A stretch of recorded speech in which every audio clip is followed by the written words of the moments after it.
سامعین اکرام السلام علیکم۔ گزشتہ قسط کے اندر ہم نے زکوٰۃ کے معنی، فرضیت اور اہمیت کو قرآن اور حدیث صحیحہ کی روشنی میں زیر بحث لائے تھے۔ موجودہ قسط کے اندر ہم انشاءاللہ العزیز ادائیگی زکوٰۃ کے حوالے سے 3 پہلو زیر بحث لائیں گے، جن میں اشیاء زکوٰۃ، نصاب زکوٰۃ اور شرائط زکوٰۃ شامل ہیں۔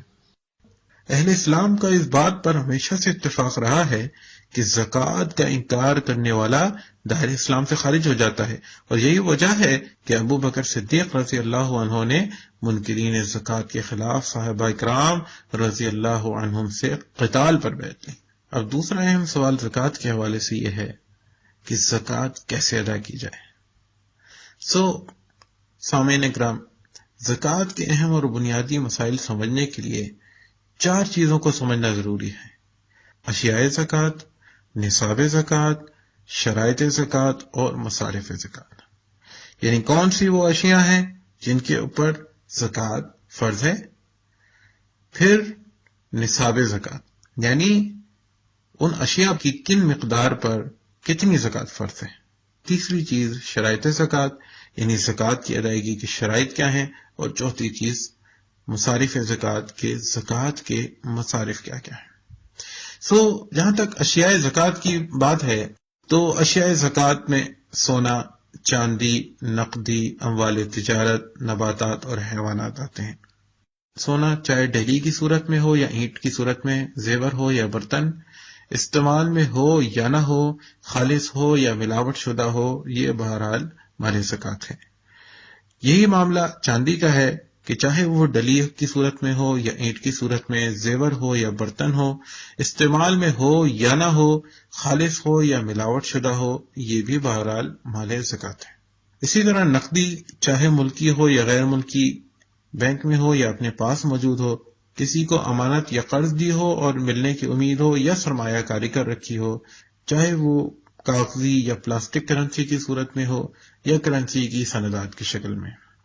اسی طرح اموال تجارت جو بیچنے کی نیت سے خریدا گیا تھا اور اب تک بیچنے کی نیت باقی ہے، ان 2 شرطوں میں اس کے اوپر زکوٰۃ ہے، وگرنہ نہیں ہے۔ جہاں تک حیوانات کی بات ہے تو 3 قسم کے جانوروں کی زکوٰۃ فرض ہے جبکہ سائمہ ہوں: اونٹ، گائے اور بکری۔ اور سائمہ وہ جانور ہے جو سال کے اکثر حصے میں چر کر گزرتا ہو اور اس سے مقصود صرف دودھ لینا یا نسل بڑھانا یا شوقیہ پرورش کرنا اور فربہ کرنا ہو، اور اگر گھر میں گھاس لا کر کھلاتے ہوں یا مقصد بوجھ لادنا یا حل وغیرہ کے کسی کام میں لانا ہے یا سواری لینا ہے تو اگرچہ چر کر بھی گزرتا ہو وہ سائمہ نہیں ہے اور اس کی زکوٰۃ واجب نہیں ہے۔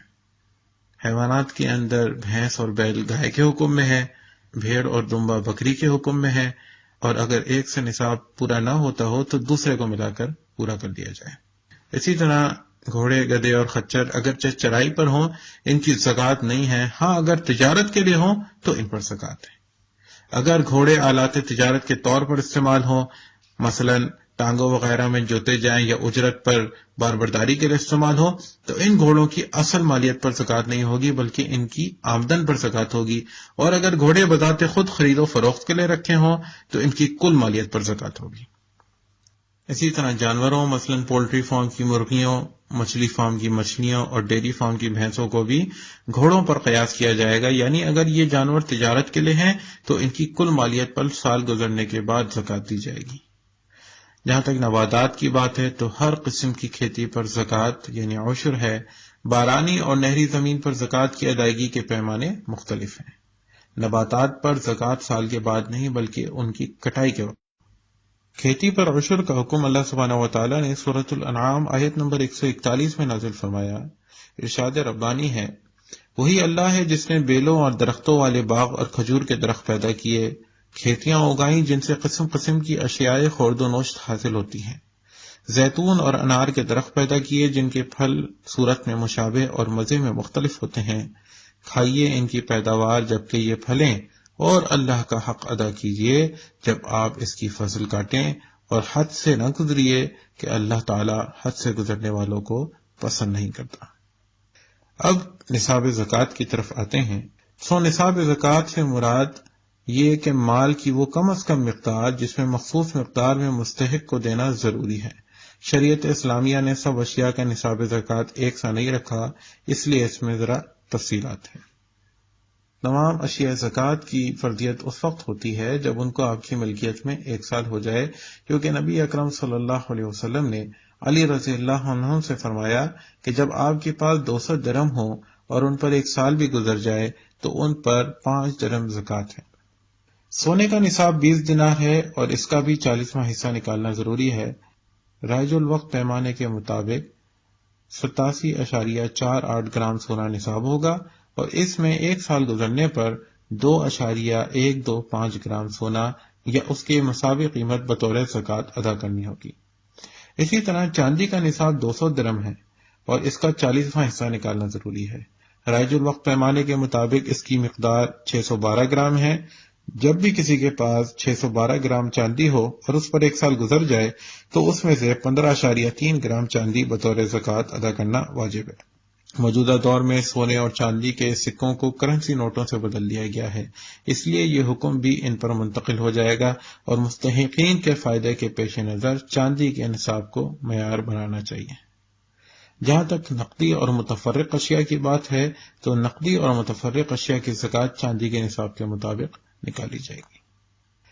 غذائی اجناس میں کھیتوں کی پیداوار کم از کم 5 وسق یعنی 652.8 کلو گرام ہو تو اس کا 10واں حصہ یعنی عشر واجب الادا ہوتا ہے اور یہ ادائیگی فصل کی کٹائی کے وقت کی جاتی ہے۔ مگر عشر یعنی 10واں حصہ صرف ان کھیتوں سے ہوتا ہے جن کی پیداوار پر کاشتکار کے اخراجات نہ ہونے کے برابر ہوں۔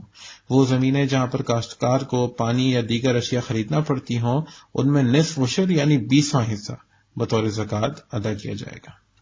رسول اللہ صلی اللہ علیہ وسلم نے فرمایا، چاندی 5 وقیہ سے کم ہو تو اس پر زکوٰۃ نہیں، اور اسی طرح 5 وسق سے کم غلے پر بھی زکوٰۃ نہیں۔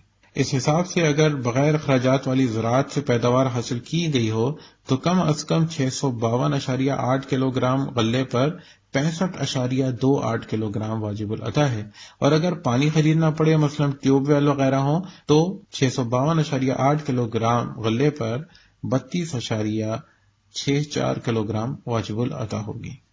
اموال تجارت کے لیے کوئی نصاب مقرر نہیں کیا گیا۔ کاروباری شخص نے جو تاریخ زکوٰۃ کے تعین کے لیے متعین کر رکھی ہے اس پر اس کے ہاں جتنا بھی مال یعنی انوینٹری ہوگی اس کا 2.5% وہ بطور زکوٰۃ ادا کرے گا۔ مثلا اس کے پاس اگر 10 لاکھ روپے کا مال ہو تو اس کی زکوٰۃ 25,000 روپے ہوگی۔ اموال تجارت کی نصاب زکوٰۃ کے حوالے سے فقہا کے اندر 2 نقطۂ نظر ہیں۔ ایک گروہ نے اموال صنعت کو تجارت پر قیاس کرتے ہوئے یہ تجویز دی ہے زکوٰۃ کے تعین کی تاریخ پر تیار شدہ مال، زیر تیاری مال اور خام مال اس کی مجموعی قیمت کا 2.5% بطور زکوٰۃ ادا کیا جائے گا یعنی 40واں حصہ۔ جبکہ دوسرے گروہ کا نقطۂ نظر یہ ہے کہ صنعتی پیداوار زرعی پیداوار کی طرح ہے، اس لیے صنعت کار کو بھی وہی زکوٰۃ ادا کرنی چاہیے جو کاشتکار کے لیے ضروری ہے، یعنی پورے سال کی کل پیداوار کا نصف عشر یعنی 1/20واں حصہ۔ اس نقطہ نظر کے مطابق جو کمپنیاں خدمات فراہم کرتی ہیں، سروسز کی جو کمپنیز ہیں، انہیں بھی اپنی سالانہ آمدنی کا نصف عشر بطور زکوٰۃ ادا کرنا چاہیے۔ اگر کسی کا کاروبار جائیداد کی خرید و فروخت ہے یا پھر اس نے پلاٹ بیچنے کی نیت سے خریدا تو اس پر زکوٰۃ ادا کرنا لازمی ہے۔ اسی طرح ذاتی گاڑی کے علاوہ خرید و فروخت کے لیے رکھی گئی گاڑیوں کی مالیت پر بھی زکوٰۃ ادا کرنی ہوگی۔